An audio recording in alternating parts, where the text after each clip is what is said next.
All right. Welcome back to Detective Case. Jumping right back into Murder in Black Alley, Volume 1. We're jumping into Chapter 2. As you can see down below, chapter progress, 1 of 7. We've completed the first chapter. We are now jumping into Chapter 2. So without further ado, let's go ahead and just start it right up. Chapter 2 is titled The Date.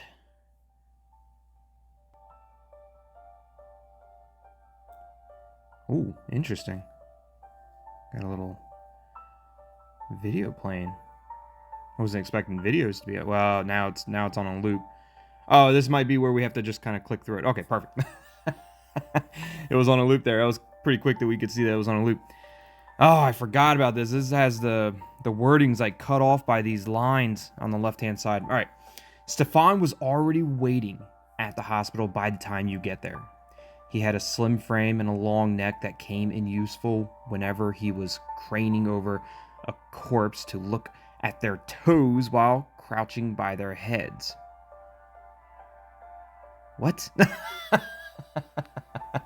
His long neck was useful whenever he was craning over a corpse to look at their toes while crouching by their heads. What? He had a glum look on his face when he saw him. You can only wonder what was going on with him. The nurse at the counter telephoned the mortician that we were there.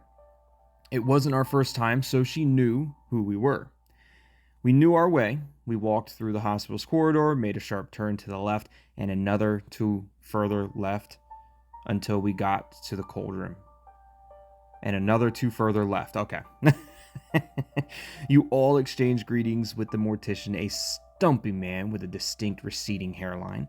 The white coat he was wearing was carefully cut to suit his size, and he spoke in a Canadian accent. Okay, so now we're back here in the morgue. We had that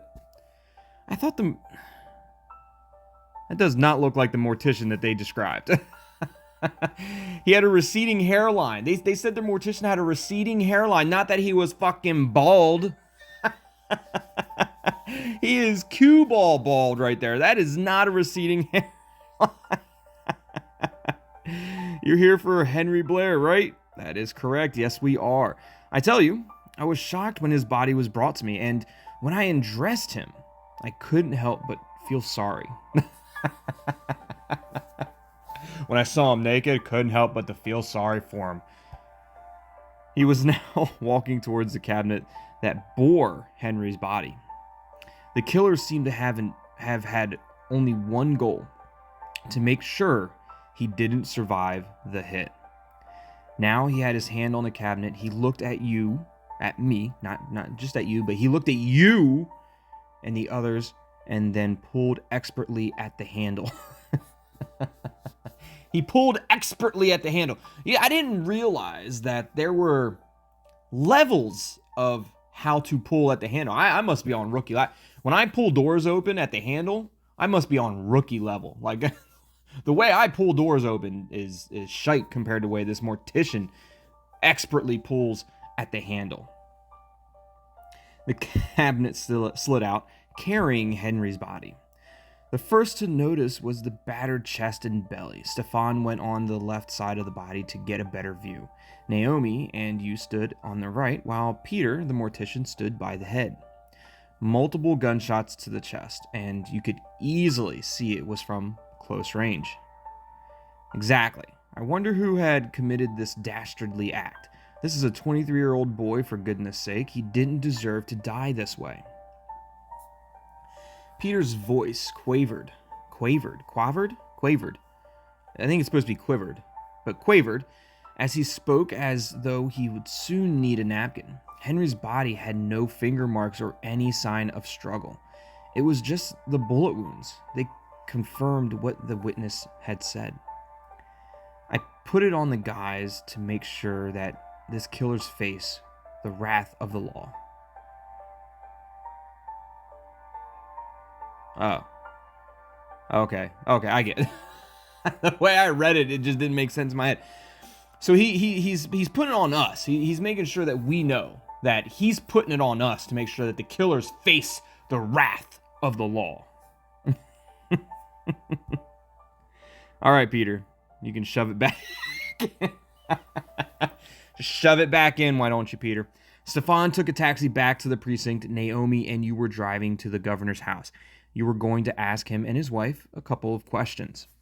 At this time, it was 8:34 a.m. Considering how far you had come this morning, you were beginning to have a strong feeling that would make the date. That you would make the... Oh, that's right. We're supposed to be going on a date with our future ex-wife. That's right. And we're thinking that we might make the date. Okay. Good. You wouldn't get a traffic violation ticket for trying to do your job. Well, we're a cop, so we're probably not going to get a ticket anyways. After all, we are a policeman. This was your advantage, and with that in mind, you slammed on the accelerator. Naomi jerked back and forth. Jerked back and forth. What were you jerking back and forth, Naomi? Huh? You working that gear shaft now? Let me stop. You can swear she thought you were about to get both of yourself and her killed. And in less than 40 minutes, you were at the State House. It was a large space with a stately home of precise architecture at the middle of the lawns and on both sides. And beautiful, variegated flowers planted on every corner. Okay. Variegated.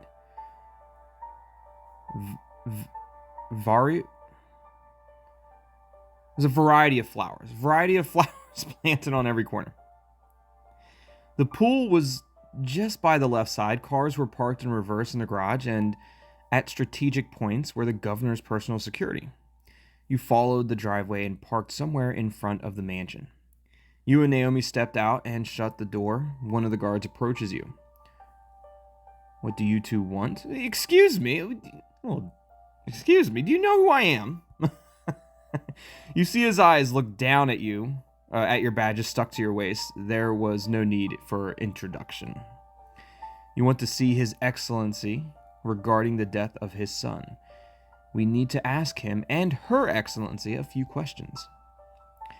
He stepped back a little, with his index finger pressing on the intercom in his ear and talking softly, probably relaying your request to those inside. In less than a few seconds, he turned and gestured you both forward. You and Naomi walked behind him as he led both of you across the wide passage and through the large door. The guard led you into the sitting room. The interior of the building may not be as fancy as those of a wealthy businessman with gold... What? May not be? It sure does look like it. Look at the picture. It looks like it's fancy as a wealthy business, but it may not be as fancy as those of a wealthy businessman with gold adorning every piece, but it was richly furnished with a beautiful chandelier on the rim. It looks like it's adorned with gold everywhere. Shit. We as a police officer, we have some high standards apparently for the rich. A staircase that looked pristine and shiny in neon lights overhead traveled from downstairs to the top. Across another end of the sitting room was a wine bar whose rails were gleaming in the lights and was lavishly stocked. And everything in here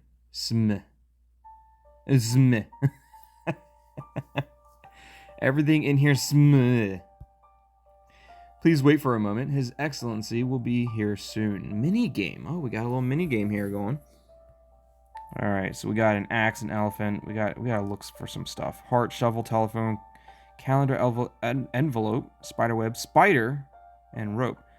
All right, so if you're seeing this now, I basically just skipped the mini game. That way you didn't have to sit and wait for me to find everything. But the last one I need to find is a calendar, and that's gonna be on the left-hand side, right behind this candle there. Level complete. You have successfully completed the minigame. Yeah, so that way you guys don't have to sit there and watch me figure out where everything is. Please wait for a moment. His Excellency will be here soon. His Excellency came down and sat on the chair. He seemed like he had been waiting for us to show up. Your Excellency. Your Excellency. Detectives, hello. Just like his wife, his voice had flaked. He looked gloomy and disconsolate? All right. The death of his son appeared to have hit him too hard. Please sit down. As we sit down, the governor instructed Tony, the guard that had led us, to leave the room. He nodded and started to leave after adjusting the something ring on his finger. The red ring on his finger? Sure. What do you do? Ask Naomi to speak to the governor. Speak to the governor. And we, you know what? Maybe we should ask. Look, I'm going to let Naomi speak to him. We're sorry for your loss, Your Excellency. We understand how difficult it must be for you at this time. Yes, I have to be honest, it's pretty difficult. I still can't believe it that my son is dead. It's still like a nightmare. I have been slapping myself to wake up from it, but here I am, fully awake and watching my realities being played like a horror movie before my very eyes. Please accept our condolences, sir. Thank you. His Excellency sniffed back his tears and interlocked his fingers over his belly. Regarding the death of your son, sir, do you know if he had any misunderstandings with anyone? Maybe his friends or extended family? And you too, sir, did you have any problem with your son that would have led to them killing your son? Anyone at all? None that I know of. I have maintained a fair relationship with everyone around me, including the people. And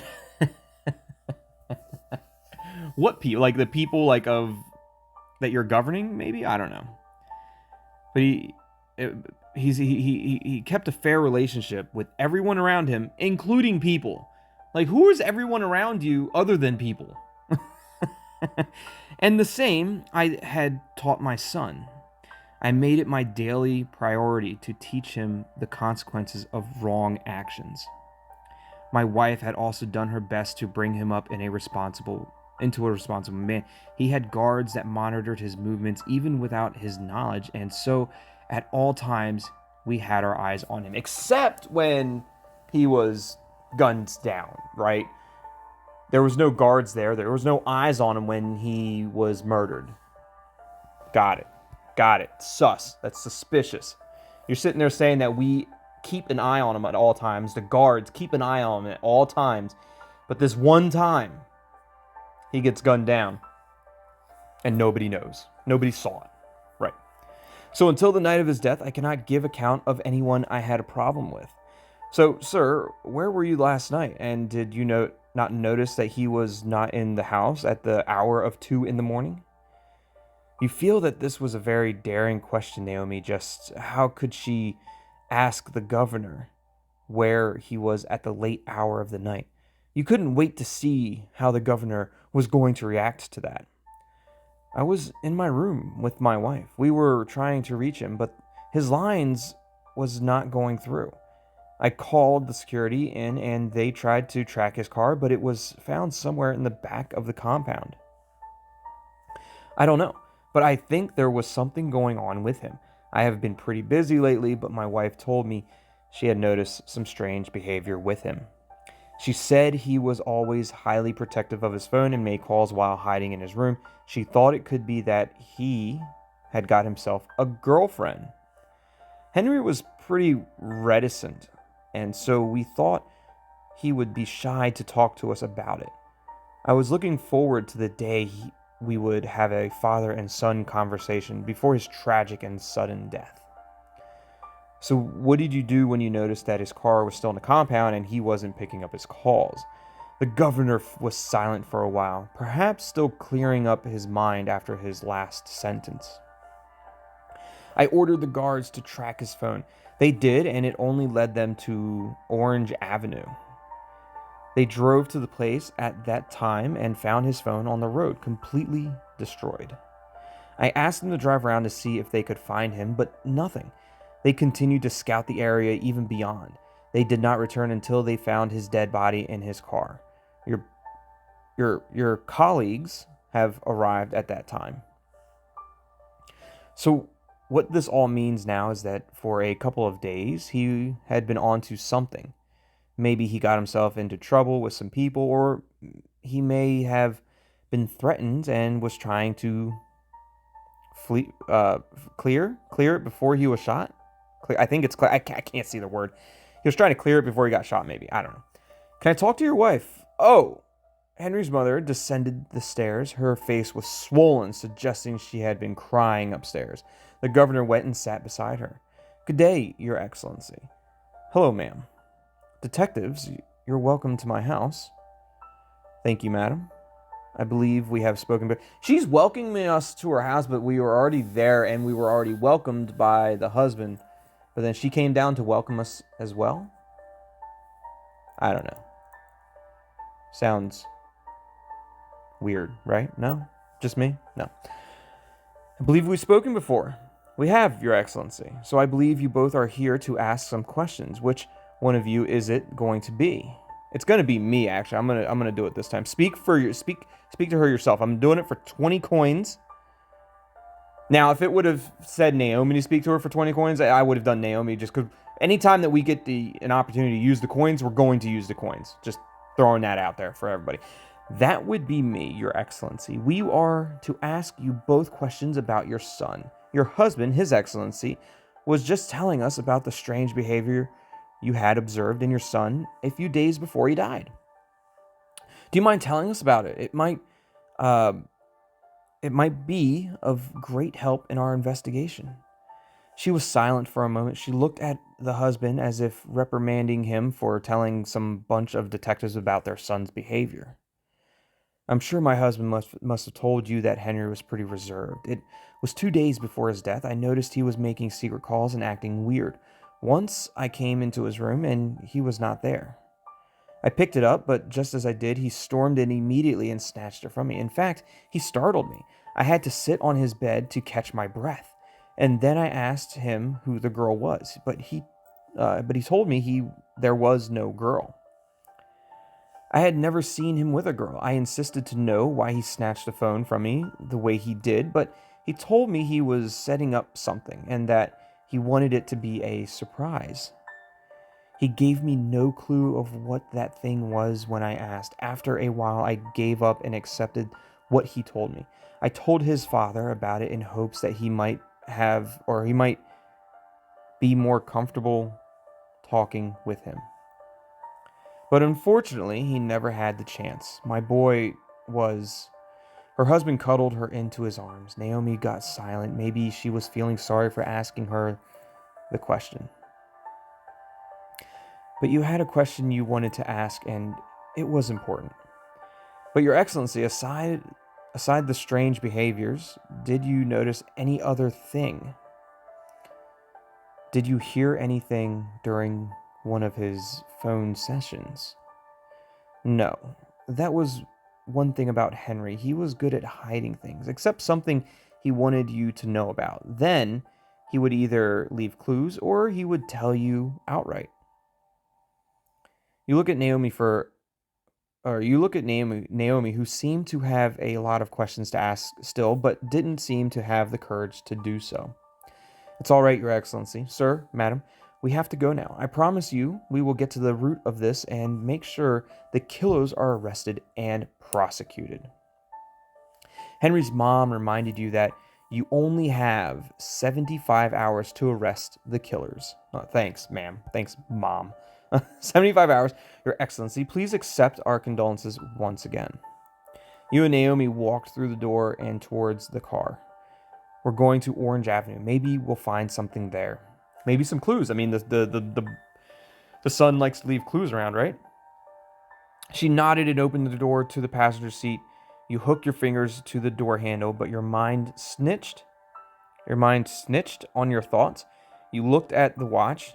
The time just hit 11 a.m. You were running out of time, but you thought you should go to Orange Avenue first and then head off to meet with Katy.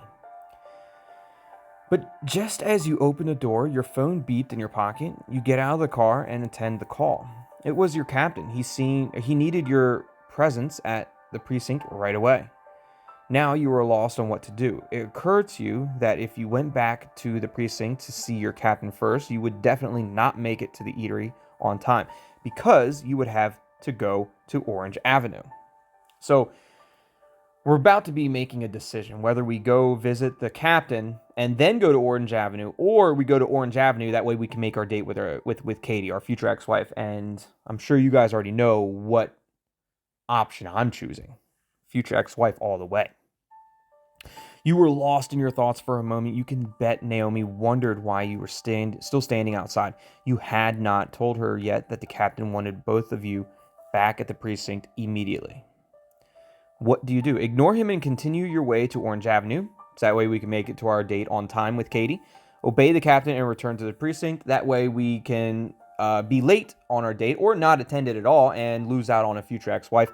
I think not. We are going to ignore the captain and continue our way to Orange Avenue. He can wait for us. He can wait until we're done. You think maybe you should ignore your captain's call and head straight to Orange Avenue. Maybe you can call him back and tell him that you were in the middle of an interrogation and would come late to the precinct. Yeah, it sounds great. That sounded like the perfect idea. You opened your call log, but once again, your finger grew cold. You couldn't call him. You reviewed your thought, and they appeared disrespectful. You couldn't just flout your captain's order. You couldn't just flout your captain's order because you claimed you were in the middle of an interrogation. You had never done that before. You decide to agree on what your captain demanded. So why are they giving me the option? 2 times I chose to go to the date, or 2 times I've chose to make a choice to make it to the date on time, and both times they completely changed my option. Like it wouldn't have mattered which one I choose. I was still going to the captain. Is something wrong? Yeah, something's wrong. The game's not letting me do what I want to do. No. And then that sudden reply gives you the direction. You think it is best to answer your captain first and then head for Orange Avenue. No, that's not what I think is best. I wanted to go to Orange Avenue. That way I can make it to my date on time with Katy. It does.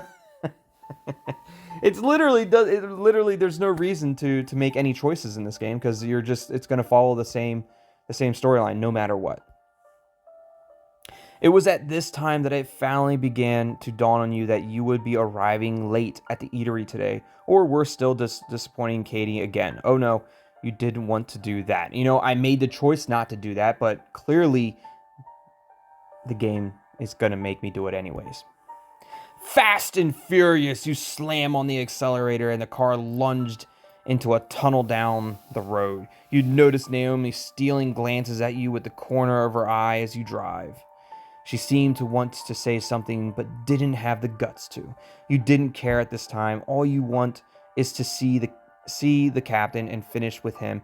You could be regarded as a flop today. I could be regarded as a flop today. I believe from the previous video and the previous chapter that this is our day off. We're supposed to have the day off. And how are they going to regard me as a flop today when I came in on my day off and now I'm going to be late to the eatery with Katy? You just didn't want to fail Katy again. Right. I don't know what she's saying. You might want to slow down. I don't know. You think as much as you can. You knew it was what she had wanted to say all along, but you pretended like you didn't hear her. The car was now past its speed limit on the major road. Watch out. Oh, we're getting into a car accident, I bet. You slam on the brakes and the car screeched and juddered to a halt just a few inches away from an electric pole. It didn't occur to you that you had not been concentrating even though you were looking at the road. So we about slammed right into it. We about folded around a pole, an electric pole, because we weren't paying attention. You looked around and noticed the cars that had driven off the road just to avoid your hitting him. There was a gathering of people now, some of them peeping into our car to see if you had sustained injuries or not. That was quick. We came to a stop, and then immediately after, we had people looking into our car. You could tell from the look in their eyes that they knew this accident was due to reckless driving. If a civilian had done this, he would have been served a ticket. He probably would have had his license taken away. Naomi had nearly jumped out of her skin. She was terrified and was breathing heavily with her hand across her chest. "What's going on? You seem a little off today." "I'm fine." She could tell that was a blatant lie, but she did not say another word. A man outside bent towards your window and asked if you were doing fine. You think he was on the driver's side that had escaped you from crashing into them. "Yes, we are fine, thanks." The man looked at Naomi and you as if to confirm if you were actually fine. And when his curiosity had spent itself, he warned us to be careful next time before walking away. You look around once again at the people. Some of them have begun to disperse. It was awkward, and more awkward with the way Naomi kept stealing glances at you. You pushed on the gear, reversed carefully, and drove off. You were trying to calm the barrage of thoughts in your head and trying to ease your thoughts. You were trying to calm the barrage of thoughts in your head and trying to ease your thoughts, because that's not two of the same thing. It was obvious you had accommodated too many of them recently. You realized you were creating problems that weren't there in the first place, and if you had hit the pole, it would have been one of them. What? You realized you were creating problems that weren't there in the first place, and if you would have hit the pole, it would have been one of them. It would have been a problem that wasn't originally there in the first place, I guess. A major one at that. And you did all that while driving on a normal speed limit now. What? I'm sorry about that, Naomi. It's all right. We all have our bad days. We should only try not to make it worse. You and Naomi arrive at the precinct. You walk past the central unit to the captain's office. He was adjusting the slated blinds behind his chair to let in some fresh air when you walked in. "You summoned me, sir." The vernacular in this game and the grammar in this game is brutal. It's painful. It really is. It's not good. Captain Lawrence usually had the look on his face that made one think he knew what they were thinking. What? The captain had a look on his face that made one think he knew what they were thinking. And he never failed to bring it in every conversation. He left the blinds and came and sat at the edge of this table, looking at you as if you had done something wrong. "Her Excellency, Gladys Blair, called me earlier this morning to press her demands that the killer of her son be arrested with this 375 hours. What?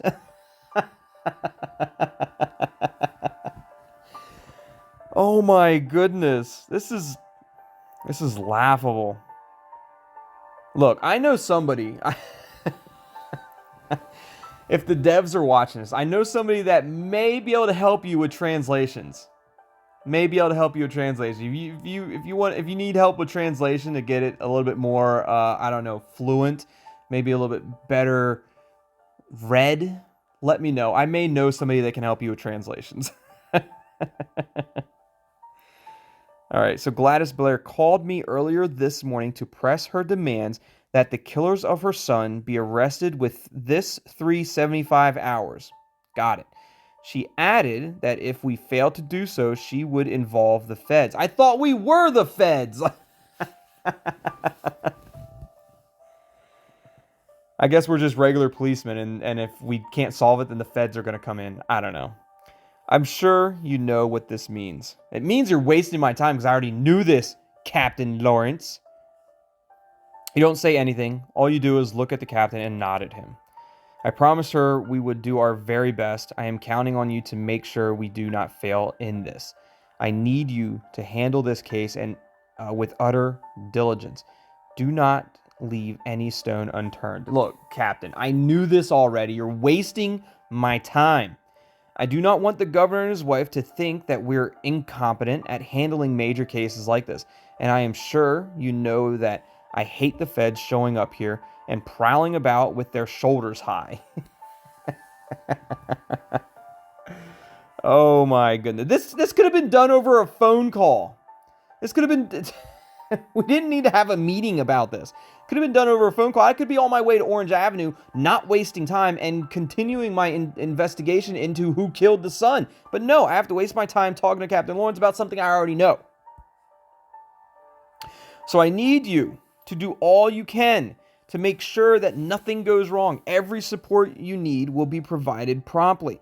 I need not remind you that it is your reputation on the line. It is our reputation on the line. Look. Yeah, again, you're telling me something I already knew. I know that, sir. She talked to me at the crime scene about it and the need for me to find the killers. And to the effect, she gave me 75 hours to get them arrested. Like, yeah, we knew everything. She did that? Of course she did. Yes, sir, and I promise her I will do everything I can to find the killers of her son and get them arrested. Look, waste of time. Like I said, I trust that you will not fail. Everything you need will be at our disposal. Now go on. What a waste of time. You walk out of the office. This is why I chose to go to Orange Avenue instead of going to the captain, but fuck my decision. Made me go to the captain anyways. You walk out of the office. The clock was ticking closer to 12 p.m., but you think it isn't wise for you to leave this case and go for the date with Katy. A voice in your head was asking me to forget about the date and focus on the case. No, we're not doing that. But you didn't want to give in yet. There was also a voice somewhere telling you that I could make it.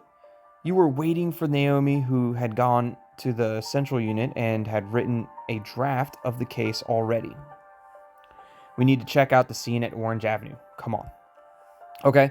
Is there something wrong? What did the captain say in there? Nothing at all. Like literally useless words were coming out of the captain's mouth. You wonder how she was quick to notice the change in your mood, even when you yourself was not noticed it, even though you yourself had not noticed it. It's nothing, Naomi. I'm all right. You're not. No, you're not. The look on your face says it all. And you've been quite distracted since today. She noticed the hard, piercing look you gave her and kept quiet at once. But you think again. She is your colleague after all. It was normal to show concern if you were being distracted while on duty. The crease on your face lightened up as you got to the car. She is about to snap the door open when you called her attention. And the words that fell off her mouth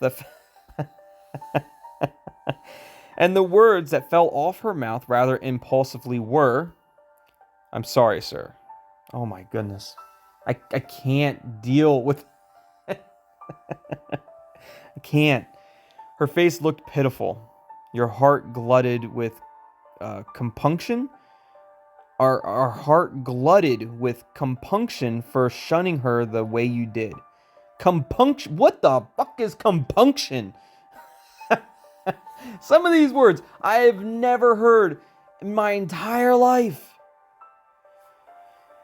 You guess you must have cared. You guess you must have cared for her to not asking you questions again. Oh, scared her. Not cared. Oh, because I can't see the S because it's blocked out by the line. So many things wrong with this story, this game. So many things. You guess you must have scared her to not asking you questions again. It's all right, Naomi. I understand your concern for my well-being and diligence at work. I should be the one apologizing for, because I can't see the letter, for looking at you like that. I should be apologizing for looking at you. No, you shouldn't, please. I guess I overstepped my boundaries. This is wasting time. She replied in a calm voice that made you regret your actions even more.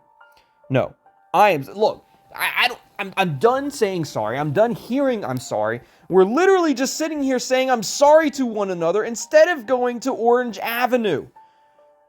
No, I'm sorry. You did not overstep your boundaries. You were only trying to show concern towards your partner. You see, Naomi?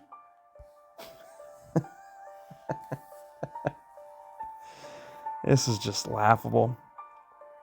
Inasmuch as you started with me barely 3 months ago, you have exhibited traits of a good partner, a partner that I can trust. You You that we could work together. So I want us to drop this dichotomy. Dichotomy. Again, another word I've never seen in my entire life. Who has been putting these words in there? Dichotomy. Dichotomy. Dichotomy. Between us. I want us to relate more like partners, not that senior rookie relationship. If you have anything to say, do not hesitate to say it. Who knows? It might be what we need to solve a case. So henceforth, I need you to be free around me. I don't want it to seem like I am suffocating you or making your job difficult. You understand what I'm saying? Yes, but can I please add that not for once you've made my job difficult. In fact, working with you has been the best experience of my career. Thank you for that. Well, for your questions, the captain only told me to work harder to get the job done. And yes, now I'm a bit distracted. I have a date with my crush at 12 p.m. Yeah, the captain wasted our time, Naomi. That's what happened. I have failed a couple of times and I don't want to do it again, but the urgency of this case gives me thoughts that I am going to fail her again. If you look at the time, because I can't see the T or the I, if you look at the time, you realize that we are approaching 12 p.m. I've been thinking about how I'm going to meet up. Naomi was silent, probably selecting her words carefully in her head. It was not out of jealousy. There was nothing like that in her eyes. In fact, it was more of concern. It was more of concern on them, or was it not? What? In fact, it was more of concern on them, or was it not? I understand, but maybe we should call her and explain to her why you might not make it. I already thought of that, but just can't bring myself to do it. I have failed time and time again. Bringing up excuse like this one you just commented. Bringing up excuses like this one you just commented. What?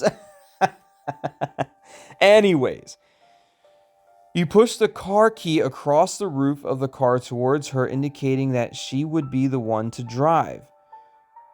We were just standing there the whole time talking? I thought maybe we were in the car driving and talking on the way. We were literally standing outside the car talking this whole time, wasting time yet again with broken English. You push the car key across the roof of the car toward, and you're gonna scratch the roof of the car with your car keys. What the hell's wrong with you? Indicating that she would be the one to drive. She stretched and took the key. She turned it over between her fingers as if checking if it had been bugged. Why? Oh my goodness. Why is she checking the keys that I just gave her if they've been bugged? What sense does that make? Okay. So let's forget about my date now and get to Orange Avenue. She nodded. The doors slammed shut and we drove off to the place we thought would give us a hard head start. It was 11:48 a.m. at this time. Yeah, we are not making it to our date. Congratulations.